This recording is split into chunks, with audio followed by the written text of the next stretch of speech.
बहुत स्वागत है। मैं हूं आपके साथ सौरभ त्रिपाठी। सवालों को लेकर शुरू करेंगे चर्चा। सत्ता पक्ष और विपक्ष आमने सामने है, जहां पर बीजेपी कांग्रेस और पूर्व मुख्यमंत्री और मुखिया भूपेश बघेल को सोनिया गांधी और राहुल गांधी का एटीएम बताती थी, तो वहीं पूर्ववर्ती सरकार के वित्तीय प्रबंधन के सवाल पर सरकार के वित्त मंत्री ओपी चौधरी कहते हैं कि मौजूदा सरकार गांव गरीब किसान के लिए काम करती है। जो छत्तीसगढ़ का पैसा है वो उनके विकास के लिए लगाया जाएगा। पूर्ववर्ती सरकार और भूपेश बघेल की तरह नहीं कि दिल्ली के एटीएम बच जाए। हम इस पैसे का सदुपयोग करेंगे और छत्तीसगढ़ महतारी के विकास में इसका उपयोग मिलेंगे। एक बार फिर पैसों को लेकर दिल्ली और छत्तीसगढ़ के बीच में आपसी द्वंद्व देखने को मिल रहा है। आइए सुनाते हैं कि क्या है छत्तीसगढ़ के वित्त मंत्री ओपी कहते हैं कि पहले की सरकार अपने लिए व्यवस्था करती थी, तो वहीं पूर्व मुख्यमंत्री भूपेश बघेल कहते हैं कि हम एटीएम थे किसानों के लिए, आम जनता के लिए, ये तो बैंक बन गए हैं। आज इसी मुद्दे पर चर्चा होगी। चर्चा के लिए कुछ मेहमान भी जुड़ेंगे, लेकिन उससे पहले सुनिए पूरे मामले पर सियासत। मैं मानता हूं कि वित्तीय व्यवस्था में जब आप सिस्टम को सुधारते हैं तो लोगों के, भ्रष्टाचारियों के जेब में कम पैसा जाता है और सरकार के खजाने में ज़्यादा पैसा आता है। और जब सिस्टम को आप बिगाड़ते हैं तो भ्रष्टाचारियों के जेब में ज़्यादा पैसा जाता है और सरकार के खजाने में कम पैसा आता है। दुर्भाग्य के साथ कहना चाहूँगा कि पिछले 5 सालों में कांग्रेस की जो छत्तीसगढ़ की कांग्रेस की सरकार थी, उसने सिस्टम को बिगाड़ करके लोगों के जेब में, भ्रष्टाचारियों के जेब में ज़्यादा पैसा पहुंचाया, अपने एटीएम में ज़्यादा पैसा पहुंचाया और सरकार के खजाने में कम पैसा पहुंचाया। इसलिए रिफॉर्म एजेंडास के प्रति हम पूर्णतः समर्पित हैं और इन रिफॉर्म एजेंडास के आधार पर मैं मानता हूं कि आने वाले वर्षों में छत्तीसगढ़ में राजस्व आय में ज़बरदस्त वृद्धि होगी और उसके अनुरूप एक श्रेष्ठ वित्तीय व्यवस्था, एक बेस्ट फाइनेंशियल मैनेजमेंट सिस्टम के माध्यम से हम छत्तीसगढ़ राज्य को नई ऊंचाई पर पहुंचा पाएंगे। तो ये लोग बैंक बन गए हैं, सीधा अडानी को सौंप दिए हैं। अब तो कोई भी जंगल खोदो, कहीं भी कोई भी काटो, कोई बोलने वाला नहीं, कोई सुनने वाला नहीं। हम लोग को एटीएम बोलते थे, हम लोग एनी टाइम मनी किसके लिए? किसानों के लिए, मजदूरों के लिए, नौजवानों के लिए, बेरोजगारों के लिए, गोबर विक्रेताओं के लिए, इसके लिए एटीएम थे। ये तो सच में ये पूरा प्रदेश अडानी को सौंपने जा रहे हैं।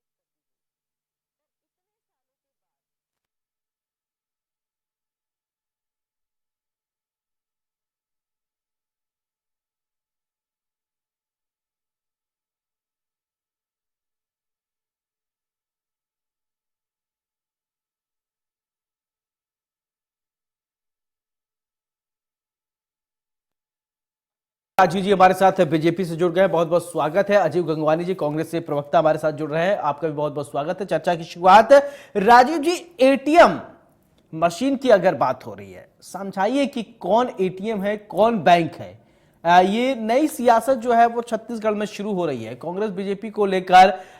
ये जो घेर रही आरोप प्रत्यारोप है, बताइए, थोड़ा समझाइए दर्शकों को। पिछले 5 वर्षों में जब हम जनता की अदालत में गए तो हमने बताया जनता को कि शराब के 2 काउंटर होते थे। एक काउंटर में राजस्व का काउंटर रहता था, एक काउंटर के पैसे से वहां कांग्रेस के मुख्यालय में जाता था। ये तो तथ्य है। और जो आईडी के छापे में मिले हैं और शराब घोटाले के लोग जेलों में हैं, आज तक उनको बेल नहीं मिला है, जेल में है, बेल नहीं मिला। और ये जनता भी जानती थी। जो मदिरा प्रेमी जाते थे बताते थे कि बिना होलोग्राम की शराब दी। तो ये झूठो ना हो, तो ऐसी सरकार थी जो अपने राजस्व पर डकैती करती थी। ऐसा कभी हुआ नहीं है। दूसरा, जो कोल स्कैम में प्रति टन के हिसाब से पैसा लिया जाता था, उस कोल स्कैम के तमाम लोग आज भी जेलों में निरुद्ध है, उनको भी बेल नहीं मिला है। बड़े बड़े आईएएस अफसर से लेकर तमाम राजनीतिज्ञ वो घूम रहे हैं या भूमिगत हो गए। तीसरा, आप देखेंगे डीएमएफ फंड को लेकर इनके तत्कालीन अध्यक्ष मोहन मरकाम ने सदन में कहा कि डीएमएफ फंड में घोटाला हो रहा है। इनके राजस्व मंत्री ने कहा कि डीएमएफ फंड में घोटाला हो रहा है और उनके बाद से जो तत्कालीन कलेक्टर थी वो आज जेल के शिक्षों में। तो ये तो सिस्टम, जो ओपी चौधरी जी ने कहा, बहुत सही कहा कि सिस्टम अगर बिगड़ जाए तो भ्रष्टाचार का भंडार भरता है, राजस्व में कमी होती है।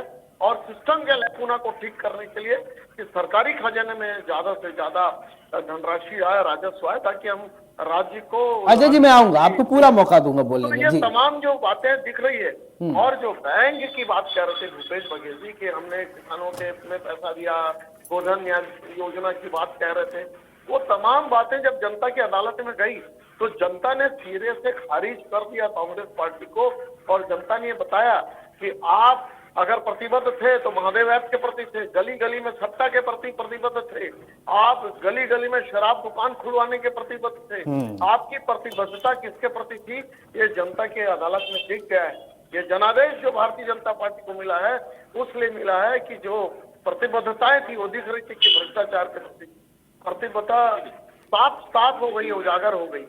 तो ये इसके लिए कांग्रेस चलिए ठीक है, आपने भी बात रखी है। अजय जी कुछ ठीक है, तो अडानी, हाँ ठीक है अजय जी बोलिए, कांग्रेस ठीक की है, पार्टी ओके ने- ठीक है अजय जी बोलिए। जी आज कौन एटीएम है और कौन बैंक है ये देश की जनता, छत्तीस जनता समझ रही है। मैं स्पष्ट रूप से आपके चैनल पे कह रहा हूँ, हमारी कांग्रेस पार्टी एटीएम थी किसानों के लिए, मजदूरों के लिए, गरीबों के लिए, छत्तीसगढ़ की महिलाओं के लिए, छत्तीसगढ़ के युवाओं के लिए और छत्तीसगढ़ के आदिवासियों के लिए। हमने इन 5 सालों में सौरभ जी 2 लाख करोड़ रुपए सीधा छत्तीसगढ़ की आम जनता की जेब में डाले, जिसका नतीजा था रिजर्व बैंक ऑफ इंडिया ने छत्तीसगढ़ की अर्थव्यवस्था की तारीफ की। ट्रैक्टर खरीदी में हम पूरे देश में दूसरे स्थान पे थे, वनोपज खरीदी में देश में पहले स्थान में, मनरेगा में रोजगार देने में पहले स्थान पे। वित्तीय प्रबंधन की बात करें तो कुछ आंकड़े दे दूं, आज केंद्र की मोदी सरकार 10 साल से सत्ता में है। 2014 में जब सौरभ जी की सरकार बनी, देश में ऋण था 55 लाख करोड़। अभी जो लेटेस्ट आंकड़े आईएमएफ के द्वारा आए हैं, देश पे ऋण 4 गुना बढ़ के 205 लाख करोड़। क्या देश पे 4 गुना ऋण बनना क्या देश का विकास मानते? पहली बात, भुखमरी इंडेक्स में भारत जो है पाकिस्तान, बांग्लादेश, श्रीलंका से भी नीचे है। क्या इसके वो देश का विकास मानते हैं? देश के 97% लोगों की आय कम हो जाती है, क्या इसको देश का विकास मानते हैं? हमने 27 करोड़ लोगों को गरीबी रेखा से बाहर निकाला। ये केंद्र की मोदी सरकार की गलत आर्थिक नीतियों का नतीजा कि 23 करोड़ लोग वापस गरीबी रेखा के नीचे धकेल गए। 80 करोड़ लोगों को आपको मुफ्त राशन देना पड़ रहा है। क्या ये देश के गौरव की बात है? क्या ये देश का विकास है? तो ये आपको समझना पड़ेगा। आज पेट्रोल डीजल पे जो 3 रुपए 56 पैसे टैक्स थी, उसको 6 गुना बढ़ा के आप 22 रुपए कर देते हैं। 36 लाख करोड़ रुपए की डकैती पेट्रोल और डीजल पर एक्साइज के रूप में देश की आम जनता से वसूलते हैं। ये आपका वित्तीय प्रबंधन है। एक चीज और दे दूं सुभाष जी, 2000 जब इनकी सरकार बनी 3 में, तब छत्तीसगढ़ जो फंड था वो 400 करोड़ सरप्लस था। ये सरकार से हटे 41,000 करोड़ रुपए का ऋण छोड़ के गए। क्या ये वित्तीय प्रबंधन है? मुझे बता दीजिए। अभी वित्तीय प्रबंधन की बात करें तो कुछ बजट दे देता हूँ। हमारी सरकार का जो आखिरी बजट आया, छत्तीसगढ़ का देश का इकलौता बजट था जिसमें 3500 करोड़ रुपए रेवेन्यू सरप्लस था। ये राजस्व की बात कर रहे हैं, 26% राजस्व हमारा बढ़ा। आज कृषि विकास दर की बात करूं, राष्ट्रीय औसत से 2.5% ज्यादा। उद्योग उत्पादन विकास दर की बात करूं, राष्ट्रीय औसत से 3.72% ज्यादा। सेवा क्षेत्र में राष्ट्रीय औसत से ज्यादा। अर्थव्यवस्था के तीनों सेक्टर, कृषि, उत्पादन, सेवा, तीनों क्षेत्रों में छत्तीसगढ़ जो था राष्ट्रीय औसत से बेहतर स्थिति में था। पूंजीगत में लगातार बढ़ोतरी की गई। आरबीआई की जो लिमिट है ऋण की 3%, उससे प्रमाणता हमारा कम रहा। तो ये मूलभूत अंतर आप केंद्र की मोदी सरकार की गलत आर्थिक नीतियों का नतीजा है। इनके पूंजीपति मित्रों की आय है 1600 करोड़ रुपए प्रतिदिन। ये अडानी अंबानी के लिए काम करेंगे, अपने पूंजीपति मित्रों के लिए काम करेंगे, किसानों के आदि के लिए नहीं, आप क्या कहना चाह रहे हैं? अडानी अंबानी के लिए काम कर रहे हैं, पूंजीपति मित्रों के लिए काम कर रहे हैं, जनता के लिए काम नहीं कर रहे हैं। राजीव जी आप जवाब दीजिए और अपने आपके वित्तीय प्रबंधन पर भी सवाल उठाए, वित्तीय प्रबंधन भी समझा दीजिए अजय जी को। वित्त प्रबंध का ये मतलब नहीं होता है कि अपने राजस्व पर डकैती हो। वित्तीय प्रबंध जो शराब के जो राजस्व की बात थी, जो आने की बात थी, उस पर डकैती हुई। जो कोल की जो जीएसटी से लेकर तमाम जो टैक्सेशन के आने की बात थी, उसको इन्होंने रोक दिया। जो डिस्ट्रिक्ट माइनिंग फंड से जो राजस्व आने के लिए था, लगभग 5000 करोड़ की बात थी, तो वो उसका घपला हुआ। आंकड़े की बात सुन लीजिए अजय जी, कुछ नहीं पता, मुझे भी नहीं, सब पता है आपको, सब पता है और आपकी कांग्रेस पार्टी को सब पता है, हमको कुछ नहीं पता। आपका 2 लाइन की बात है कि केवल अडानी अडवाणी। अरे भाई, आप देश के स्वरोजगार देने वाले अगर उद्यमियों के पीछे पड़े हैं तो बंद कर दीजिए सारे उद्यमियों, सारे उद्योग धंधे बंद कर दीजिए। केवल चाइना का उद्योग चलेगा। ये अगर आपकी रीति नीति है तो आपके जो अभी जो तेलंगाना में जो सरकार बनी है उन्होंने क्यों बुलाया अडानी इंडस्ट्री को? आपकी जो दूसरी पूर्ववर्ती सरकारें हैं उन्होंने क्यों टाई अप किया दूसरे सरकारों के साथ? तो आपकी सरकार की नीति है कि केवल चाइना के साथ गठबंधन करें, पर हमारी सरकार अगर देश के एमएसएमई सेक्टर को, लार्ज सेक्टर को, कोर सेक्टर को, अडानी हो, सालासर स्टील हो, चाहे कहीं की भी कंपनियां हो या जितने भी लिस्टेड कंपनी जो नवरत्न कंपनियों के साथ, उनको बिल्कुल हम स्वीकार करते हैं नम्रता से कि हम बिल्कुल आगे बढ़ाएंगे अपने देश की कंपनियों को। अगर अमेरिकी की अर्थव्यवस्था में अगर गूगल है और तमाम दूसरी कंपनियां हैं, जीके मोटर्स है, फोर्ब्स है, तो हमारी देश की आर्थिक वृद्धि में भी हम टाटा से लेकर तमाम कंपनियों को जितनी मदद हो सके करेंगे, बिल्कुल करेंगे।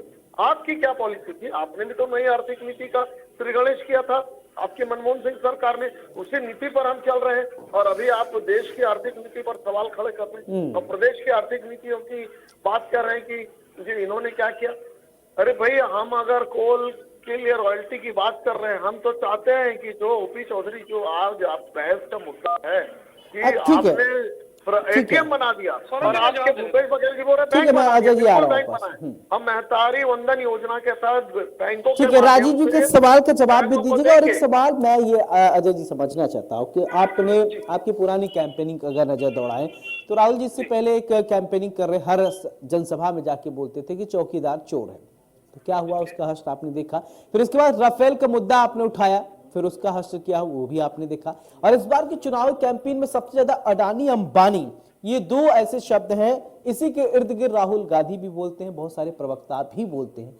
इसका जनता से क्या सरोकार है? ठीक है, जनता अपने मुद्दे की बात करना चाहती है कि अजय जी हमसे हमारे विषय में बात कीजिए, हमारे आप अडानी के बारे में बात कर रहे हैं, आप राफेल की बात कर रहे हैं, आप चौकीदार चोर से बात कर रहे हैं। जनता का इनसे क्या लेना देना है? जनता शायद कनेक्ट नहीं हो पा रही कांग्रेस से, शायद अब मानते हैं और नहीं मानते हैं तो क्यों नहीं मानते, ये भी समझाइए। सौरभ जी, बहुत अच्छा प्रश्न है आपका। मेरे निवेदन थोड़ा समय दीजिएगा। देखिए, महत्वपूर्ण है आपकी बात से, मैं एक बात से 100% सहमत हूँ।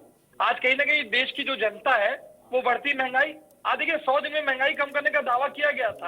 आप पेट्रोल डीजल पर 36 लाख करोड़ वसूलते हैं। आप जो बजट पेश किया, क्या 1 रुपए भी आपने डीजल पेट्रोल के एक्साइज में कमी की? आप देश के आम जनता को फायदा नहीं पहुंचाना चाहते?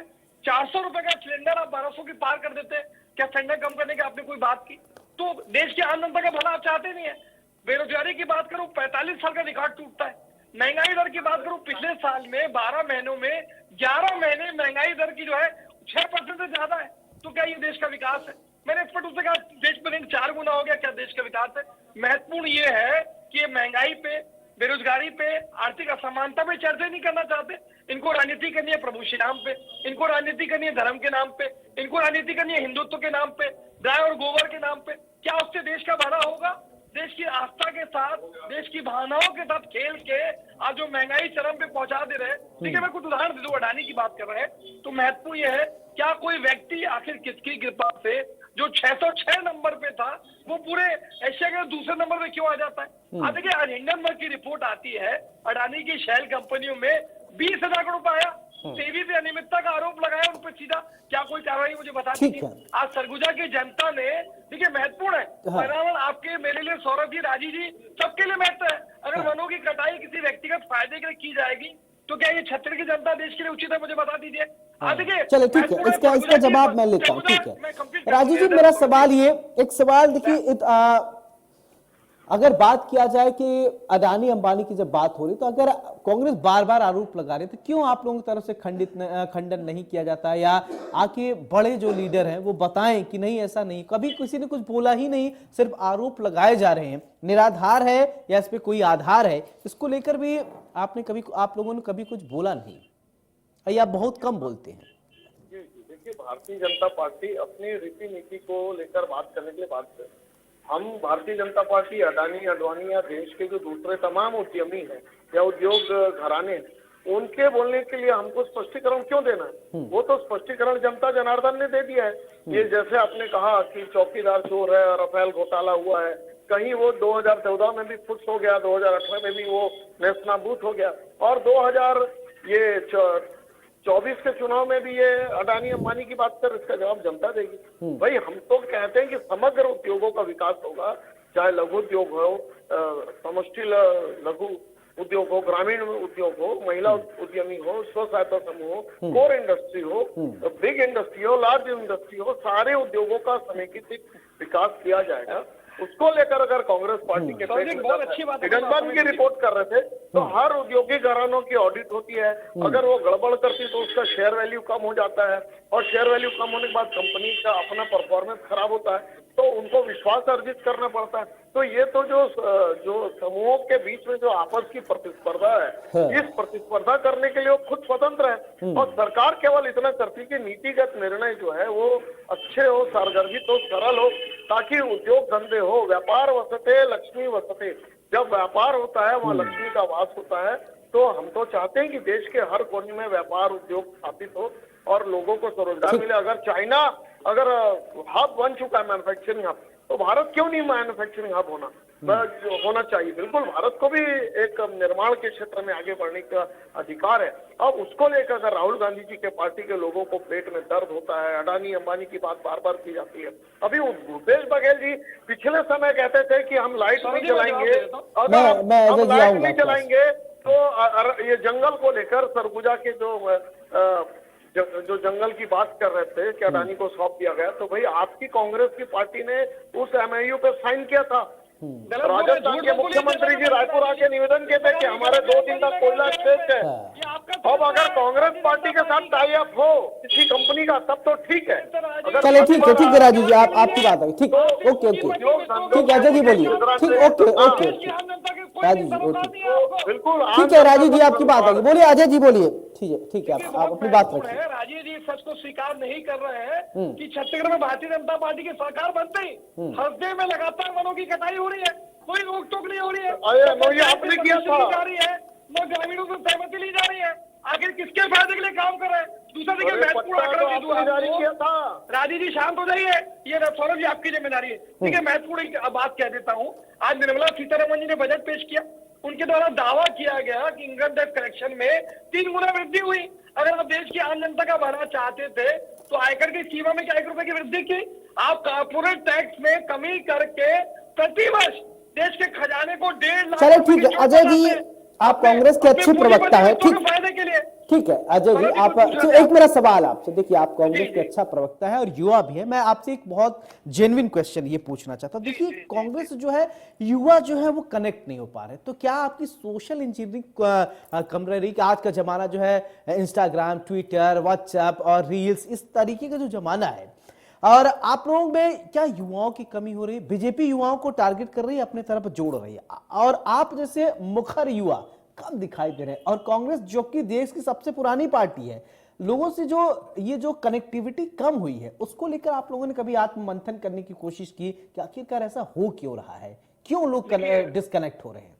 सौरभ जी देखिए 3 से 4 चीजें बात स्पष्ट करूं। सबसे पहले कांग्रेस पार्टी सामाजिक न्याय और समावेशी विकास के लिए काम करती है। हम भारतीय जनता पार्टी की तरह सिर्फ सत्ता की लोलुपता के लिए, सिर्फ अपने राजनीतिक फायदे के लिए अपनी स्वार्थ पूर्ति की राजनीति नहीं करते। मूलभूत अंतर है। हमारी राजनीतिक विचारधारा के आधार पर राजनीति है, सत्ता की लोलुपता नहीं। पहली बात। दूसरा देखिए महत्वपूर्ण यह है कि आप जो है कॉर्पोरेट टैक्स में कमी करके पूंजीपति मित्रों को 1.5 लाख करोड़ का फायदा पहुंचाते हैं प्रतिवर्ष, लेकिन देश की आम जनता को 1 रुपए का फायदा नहीं देना है। पेट्रोल डीजल पे आपको 1 रुपए एक्साइज ड्यूटी कम नहीं करनी है, आपको सिलेंडर की कीमतों में कोई कमी नहीं करनी है। लेकिन यहाँ से देखिए इन्हीं की शय पे मेहुल चौकसी, विजय माल्या, नीरव मोदी जैसे लोग 17,900 करोड़ रुपए लेकर देश की आम जनता की मेहनत की कमाई लेके भाग जाते हैं और ये बैठ के तमाशा देखते हैं। आप देख लीजिए पिछले 10 सालों में 11 लाख करोड़ का जो एनपीए है उसको लोन को राइट अप कर देते हैं। मेरा सबसे बड़ा प्रश्न ये है कि हिंडनबर्ग की रिपोर्ट के बाद अडानी की शेयरों में गिरावट आई,